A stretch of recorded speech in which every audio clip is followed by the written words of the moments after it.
अलग तो वो होता है जो साथ में हो। वो एनडीए में थे कब? एनडीए लोकसभा के चुनाव के वक्त भी नहीं थे, विधानसभा के चुनाव के वक्त भी उनको गिनती में तो कोई रख नहीं रहा। तो अलग तो वो होता है ना जो किसी चीज़ का हिस्सा हो। वो एनडीए में थे कहाँ?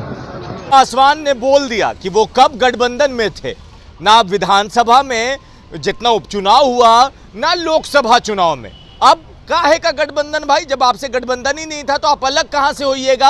और ये जवाब था चाचा के लिए। पूरा मामला क्या है हम आपको एक एक करके बताते हैं। आप देख रहे थे इंटरव्यू इंडिया, मेरा नाम हमजा है। देखिए, चिराग पासवान आज दिल्ली से पटना पहुंचते हैं और पत्रकार उनसे पूछते हैं कि चाचा अपनी मीटिंग बुला रहे हैं और वो गठबंधन से बाहर हो सकते हैं। तो चाचा को ऐसे सुनाया चिराग ने कि भाई कान पे आपको भी भरोसा नहीं होगा, पहली बार में तो हमको भी नहीं हुआ था। अब वो कह रहे हैं कि लोकसभा में क्या साथ में थे, क्या टिकट मिला था, क्या चुनाव लड़े थे, क्या प्रचार प्रसार में मोदी जी या कहीं पे बुलाए गए थे, क्या अब उपचुनाव हो रहा है, उपचुनाव में साथ उनको रखा गया है क्या? अब आप एक तरफा इश्क निभा रहे हैं। चाचा की भारी बेइज्जती कर दी है चिराग ने, क्योंकि कल और परसों जो 2 दिन बीता है उसमें चिराग पासवान के चाचा पशुपति पारस अपने नेताओं के साथ बैठक कर रहे थे। चंदन पासवान निकलते, उनसे हमने ही सवाल पूछा था कि क्या गठबंधन का रास्ता तेजस्वी आरजेडी के साथ खुला है? उन्होंने कहा सारे रास्ते खुले।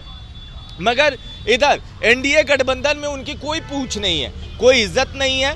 भतीजा पहले से बोल ही रहे थे, अब चिराग और बोल रहे हैं। अब और पशुपति पारस का गुट 28 तक इंतजार करेगा कि क्या फैसला लेना है और मीडिया में क्या बताना है। और इंतजार भी इसी बात का हो रहा है कि कहीं मोदी जी का फोन आ जाए, कहीं अमित शाह जी बुके लेके उनके घर पे आ जाए, या दिलीप जायसवाल जी बुके लेके आ जाए और ये वीडियो ये फोटो भपाने के लिए काफ़ी हो जाए। मगर अब जिस तरह से लग रहा है कि एनडीए ने उनको हटा ही दिया है चिराग के बयान के बाद, तो इसमें मोहर लगती हुई नजर आ रही है।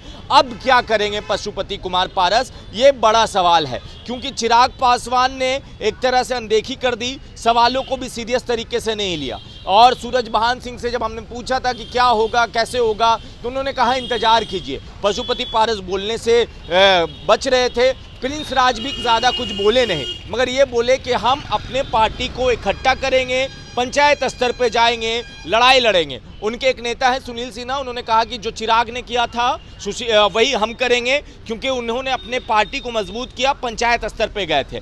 अब एनडीए इनको अपनाने के लिए इनकार कर रहा है, वो नहीं अपनाएगा।